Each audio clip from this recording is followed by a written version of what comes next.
Welcome to 2017, a mild start to the year, and we've got thunderstorms in the forecast for the next, during the overnight hours, moving through Texas here.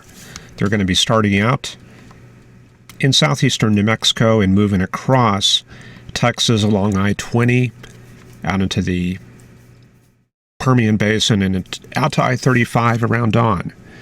So that'll be something to look forward to, I guess. And if I'm up, I'll probably, if there's any severe weather action, I probably will activate the channel, and we'll look at that. Otherwise, if it's garden variety storms, we'll just wait on that. The picture at 500 millibars, first chart of 2017, showing the northwesterly flow continuing out of northwest Canada, but arcing back to the west coast of Oregon because of an upper level trough, and that's associated with some unseasonably cold air over the Pacific Northwest out in that area. We do have a split flow. This is up at 18,000 feet, 500 millibars, and there you go, split flow. One is associated with that front that is just south of Texas, and the other is associated with the northern area of baroclinicity up there. And there's our trough out in Southern California there. Actually a little bit of a closed low there. And as you might guess, we talked about shortwaves yesterday. Embedded in this are probably some very small scale shortwaves. There's one. Here's one right here. You can see it where the winds are a little bit cyclonic here. I'm kind of taking a guess here, but there's probably a shortwave ridge right there and another ridge right here. But this trough here over West Texas, generating a little instability here. And this is at 12Z, so I think we're probably seeing the approach of the main trough into Texas right now. These were the high temperatures today. 70s in Texas, had 76 there at Austin, and 83 at Cotulla, Texas. And elsewhere around the country, pretty normal conditions, maybe a little bit warm there, 40s in Pennsylvania, and close to 60 at Virginia. That's pretty warm. And here's those cold temperatures up in the Pacific Northwest. So we got 35 there at Seattle, and that's pretty cold, 26 at Spokane. Let's see what's dominating the weather patterns. Maybe starting with the Pacific Northwest. Looks pretty active up there, and you can see a little bit of cyclonic flow. Looks like in Puget Sound there, probably got a surface low there, maybe a baroclinic low. So I don't know if that's an occlusion or not. Probably is, because I don't see much warm air down in Oregon. So the main frontal activity is probably well to the south. Here's South California, still getting rain out there near Los Angeles and up in the mountains there around Daggett, Barstow. And I can't really pick out any fronts here. I'm going to have to wait till we do the thickness analysis for that. In Texas here, however, yeah, you can see the front. Looks pretty mild here in Texas. Let me get that center just right. There we go. You can see the northerly flow around Texas and this little wedge of above normal temperatures right here through Houston. So we're going to place the warm front like this. Coming back to the south is a cold front. So you can pretty much see that the showers we have, which I'm going to show you in a minute over the Midland area, those are tracking to the east, and you can see that they're back over the drier air. So there's 48 there at San Angelo, 29 dew points at Abilene, and as that heads eastward, that's going to link up with the surface front, and now you can see 60s there at College Station. So when we start pulling in those moist conditions, better inflow, then we should see that area of storms start to strengthen a bit. Elsewhere around the country, not much going on. Going up north, just dry westerly flow in the Dakotas, Minnesota, and then Indiana, westerly winds, same thing, Ohio, and pretty much just under recycled polar air in this warm sector here. I don't know, I'm taking a guess. Yeah, this looks probably like the return flow west of the high here, so not a whole lot going on there. All right, let me clear away some of these maps here. Things are kind of cluttered. There's the temperature anomaly map, so you can see the above average temperatures and a little bit of that wedge of warmer air in East Texas. And let's look at the soundings. To really see the moisture that the storm is going to feed off of, we need to see the Lake Charles sounding. Fort Worth is probably a little bit too far north. We can still look at that, but the sounding for Lake Charles, there you go, right there. And you can see the mixing ratios, which indicates the dew point. Mixing ratios are going to be these purple lines here. We're seeing that moisture falling between 10 and 16, probably around 13, down to 12 or 11 in the lowest, 150 millibars. So that's a value we want to keep in mind. 14 down to 12. Okay, so that's basically the amount of moisture we have in the inflow layer, and that corresponds to mid-60s dew points. Lake Charles itself, though, you can see the lapse rates are not too impressive, pretty much conditionally unstable. So that's kind of a sort of a tropical looking sounding here. Now we can move up to Fort Worth and see what they got. Okay, that's going to be for 12Z. Let me update that. See if we have the latest data.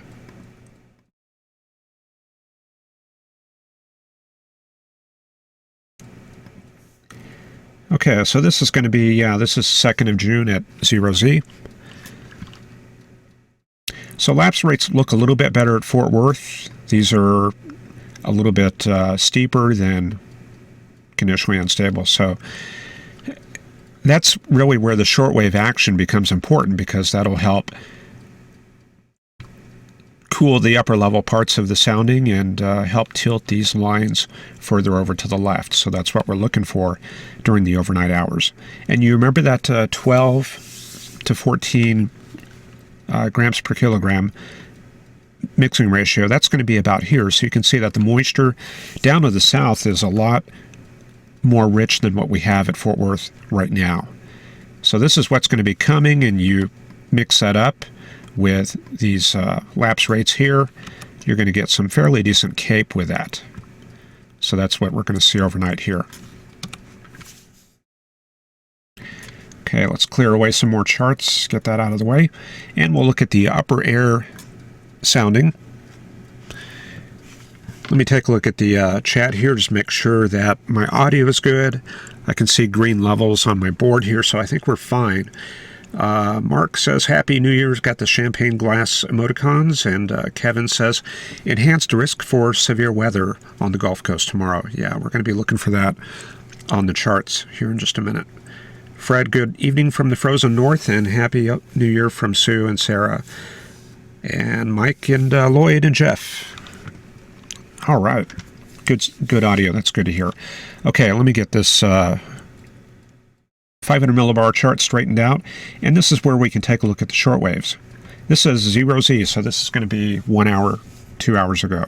And there it is. You can see that big short wave right there, en route from Southern California, and ahead of that, that's where we're getting the destabilization right now. So we're looking for around Roswell to El Paso. Maybe we should look at the El Paso sounding. And yeah, this goes all the way out to Midland. So this is where we're getting destabilization action taking place. And most people just draw the shortwave troughs, but in between, there's going to be shortwave ridges in there. So this whole area is where we're getting destabilization. Let me see if I can bring up the El Paso sounding. We'll go to the UCAR page this time. click on EPZ here, and there we go. I guess not much to look at, but lapse rates are tilted a little bit to the left, and definitely a cooler column here. So up at 500 millibars, we've got temperatures down to minus 22. And you can kind of contrast that with Lake Charles, where up at 500 millibars we have 12 Celsius. So the lapse rates at El Paso are a little bit more like this.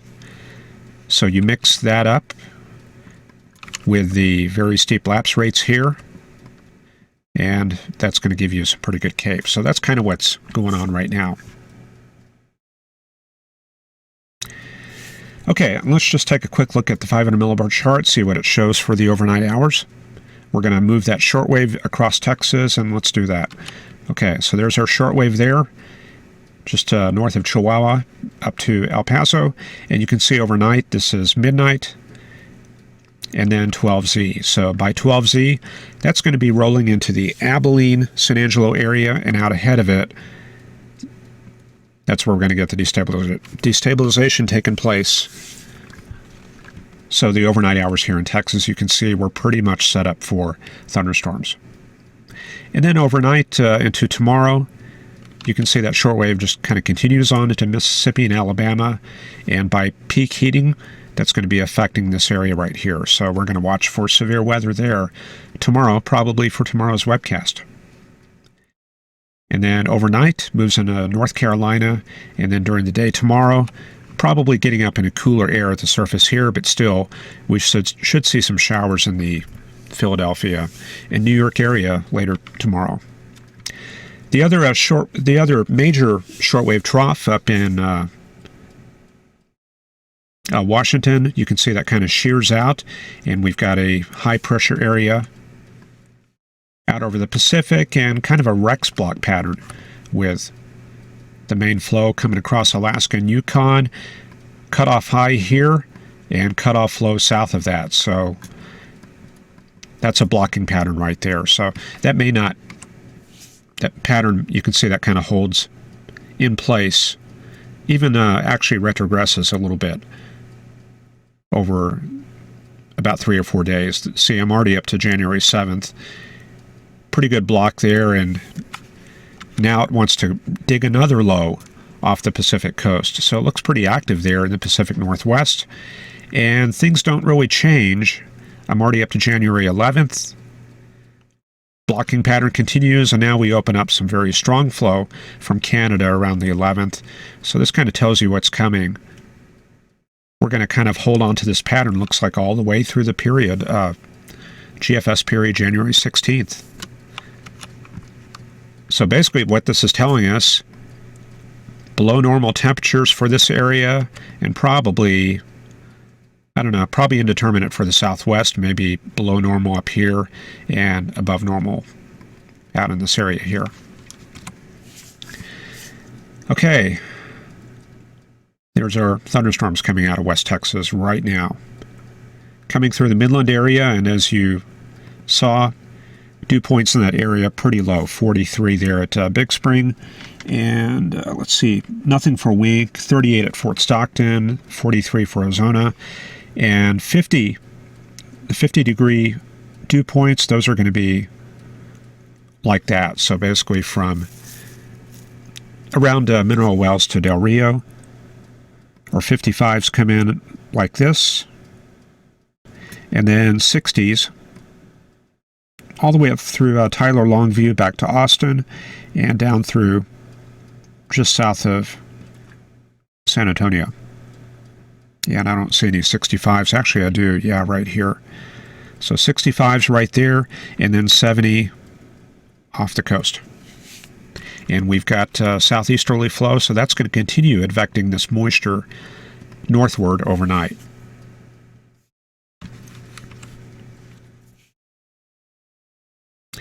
And let's take a look at the thermodynamics. I'll show you the menu here. We've got a couple different CAPE values, a couple different CAPE types of CAPE. We have surface-based.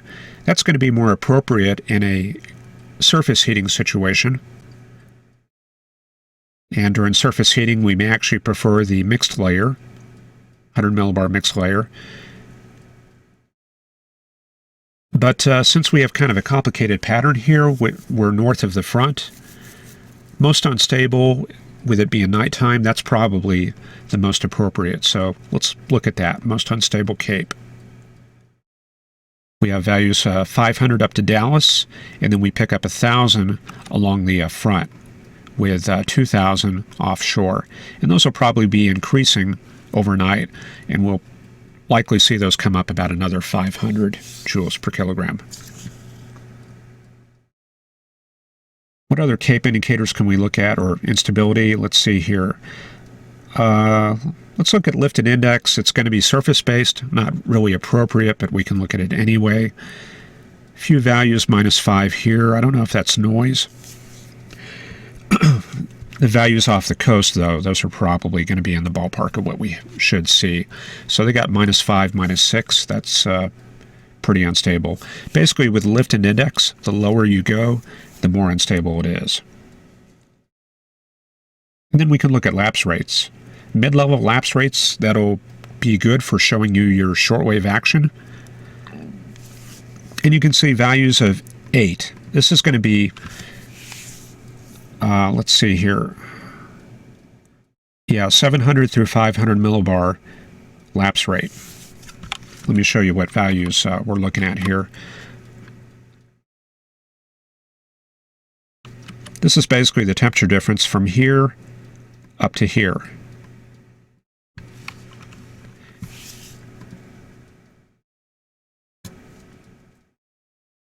Let me make sure I got that painted right. Hang on a second. Yeah, 700 through 500. Okay. So you can see that the strongest temperature difference is right here. This is where we've had the most destabilization during the evening hours, and that's just ahead of this line of showers here. And we're going to see this area destabilizing here overnight. So that pretty well reflects the shortwave that's coming out of the El Paso, Chihuahua area, and behind it, subsidence, which is helping to decrease the lapse rates back behind it. Okay, anything else we can look at? Maybe we'll just take a quick look at, let's see, LCL height. That's a good predictor of tornado potential. It's basically the same as relative humidity or temperature dew point spread. They're kind of similar. And this is showing us the LCL height. This is where we lift a parcel from the surface.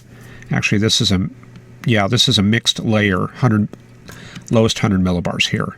So we're taking the lowest 100 millibars of the sounding, lifting it, and where it becomes saturated, that's the LCL. And you can see the values are pretty high. 2 kilometers, that's going to be up at about 6,000 or 7,000 feet. So these storms here, we're probably not lifting from the surface exactly, but in any case, they are going to be kind of high-based. And then we'll see these lower values come into play overnight. These are LCLs of about 2,000 feet above the ground. So better relative humidities in this area and better moisture. Okay, let's move along. We've talked a little bit about the pre-convective situation for the past 10 minutes or so. Let me get my charts in order.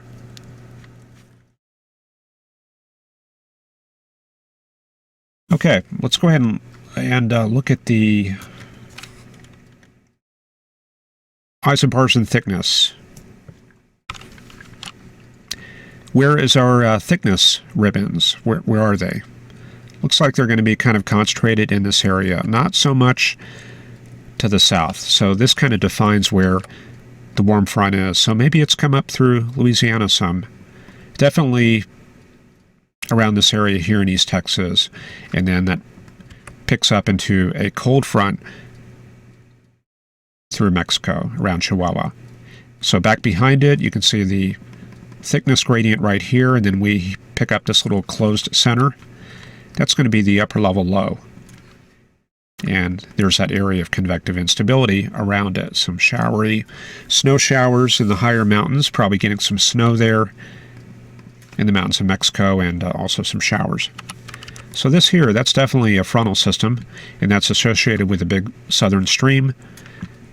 And then we have another frontal zone up to the north, and you can see that here, back in the cold air, associated with the system that's up in the Pacific Northwest. So we're going to probably bring a front through Northern California, maybe something like that. I'm curious, can we find that in California? Let's check out the data. Fronts are notoriously hard to find there in California and Nevada because of the terrain influences. We can see there's some residual northerly flow through the San Joaquin Valley. 33 north winds at Tonopah. I can't really find the front through here at all. I guess maybe something like that. 22 at Salt Lake City. This area is covered by an inversion. So it's possible the changes that are going on are mostly above that inversion, and the surface data is not really going to be too representative. So yeah, it's kind of a mystery, and we are kind of going off what the model charts are showing for thickness. So probably these changes are just aloft here, and we can definitely see that there on the GFS forecast. So let's roll the maps forward. We're going to start with the high resolution rapid refresh. This is a short fuse convective model. It's a good mesoscale model with a very fine resolution, and we can just kind of see what it's forecasting for the storm area. Midnight going to be looking like this, looking through at storm activity Lubbock through Big Spring. Then around 3 in the morning, that'll be coming through Wichita Falls, just clearing Abilene and coming through Mason and Junction. Then it looks like that'll approach the Dallas-Fort Worth area by 6 in the morning. Going to be looking like this from Oklahoma City to Dallas and down to Austin. And then during the morning hours, that'll be coming through East Texas and southeast Oklahoma. And one thing you can see in the wake of that, you can see lower thickness. So this is the shortwave probably located right there. Let's see if we can find that. 500 millibar heights and wind.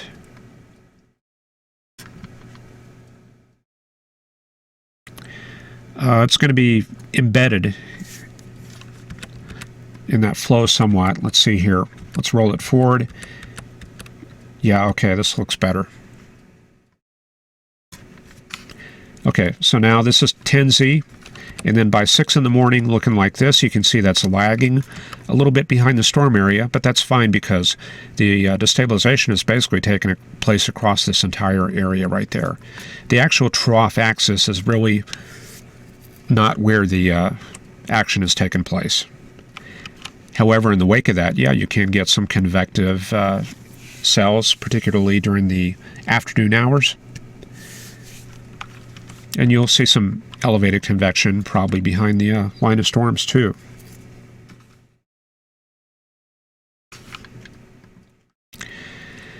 Okay, so let's go ahead and run the GFS model. This is the global model, and this will kind of take us forward through mid-January. So by tomorrow morning, you can see the global model does not really have a good handle on the area of thunderstorms. So that's where the mesoscale models are really important. But the large-scale patterns, it's got a fairly good handle on that. You can see the upper level low right there, the upper level trough. Kind of a small-scale feature. And then by the time we do the webcast tomorrow evening, it's going to be looking like this. Now we've got a surface low in southern Arkansas. And we're probably looking at the frontal system. I don't know, maybe that's lifted all the way into the Ohio Valley. Doesn't show too well here. I might want to look at the 850 to 1,000 millibar thickness. I'll see if I can load that up while we're waiting.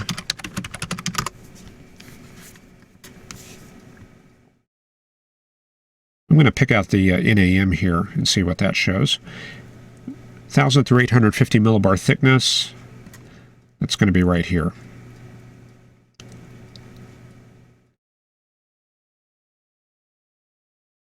So for tomorrow evening, we're going to, yeah, here's the chart right here. So in AM, I can see the system right here. Yeah, southeastern Arkansas. I can see 2 lines of thickness here. I can't really pick out where the front is based on this.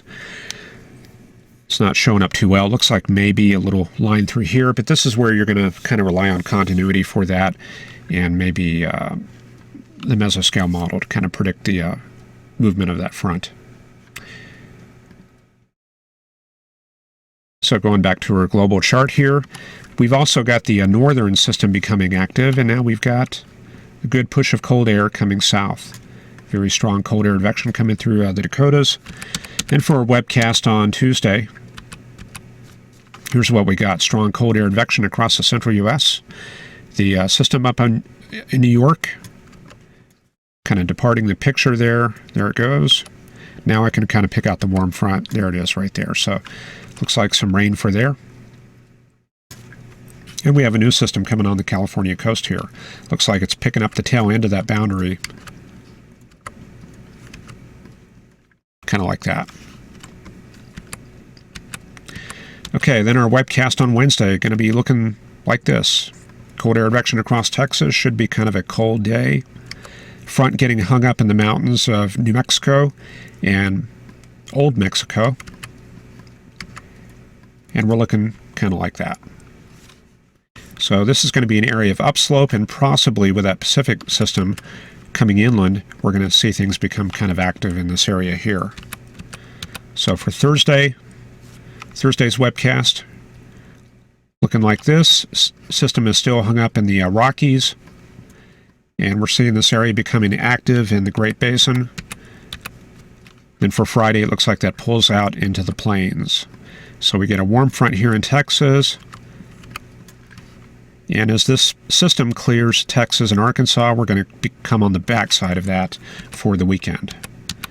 So Saturday, high pressure moving into the central U.S., and we have a little bit of action there in Georgia and Florida.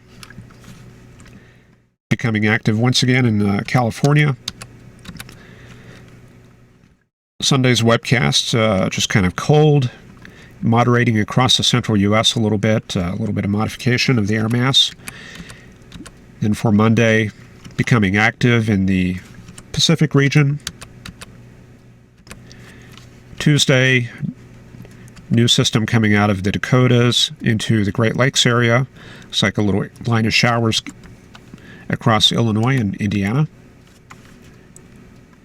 And accidentally click the map. And then for Wednesday, looks like another outbreak on its way south. And this is what we tend to get with these northwesterly flow patterns. Canada is very active, generates cold air and kicks one south, one after the other. This is the 14th on Saturday. New front coming south. And there it goes. Winter storm for Oklahoma, Arkansas on the 16th. We'll be watching for that. This is 348 hours out, so probably want to take that with a grain of salt. But it's certainly not out of the realm of possibility with it being a northwesterly flow situation aloft. And that's the end of the maps right there.